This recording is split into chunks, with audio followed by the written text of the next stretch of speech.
اللہ ताला कुरान पाक में बंजर खेतों की मिसाल बयान फरमाते हैं कि जैसे खुश्क साली और बंजरपन से मरजाई हुई खेती पर जब अल्लाह ताला एक मखसूस अरसे के बाद अपना अब्र करम बरसाते हैं तो वो भी अपनी तमाम तर ताजगियों और राआनियों के साथ दोबारा से हरी भरी हो जाती है और बज़ाहिर उसको देखकर कोई नहीं कह सकता कि इस खेती ने कितने तलख और सख्त हालात का सामना किया होगा।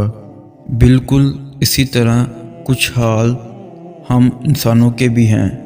हम भी यूं ही हालात के नज़र होकर कई तलख तजर्बात का सामना करते हैं और कुछ तो इस कदर भयानक होते हैं कि हमारी रूह तक को भी छन्नी कर जाते हैं।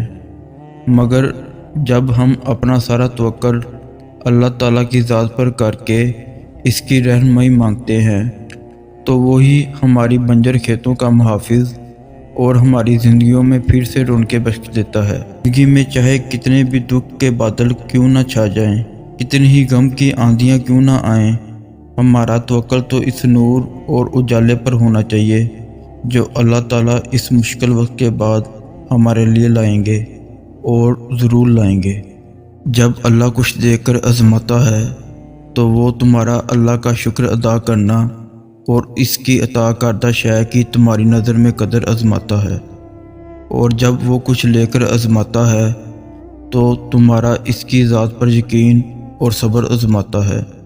इख्तिताम में सब कुछ तुम्हारा ही होगा, बस तुम्हें अल्लाह को राज़ी करना है इसके अंदाज में, और उसे राज़ी करने के लिए ज़रूरी है कि पहले इसकी रज़ा में खुद को राज़ी किया जाए। सिरात मुस्तकीम का मतलब है सीधा रास्ता, वो रास्ता जहाँ कहीं मोड़ पर हमारा बार बार इम्तिहान लिया जाता है, जहाँ कदम कदम पर मुश्किलात आती हैं, आजमाइश ली जाती है। इस वजह से हमारा नफ्स काबू में नहीं रहता और हम कभी कभार सब्र खो बैठते हैं। ये रास्ता बहुत मुश्किल होता है, इस रास्ते पर चलना आसान नहीं होता, पर मुश्किलात के बाद ही तो आसानियाँ मिलती हैं। जैसे यकीन के बाद सब्र मिलता है, दुनियावी लोगों के दिखावों के बाद ही तो खुदा की मोहब्बत मिलती है।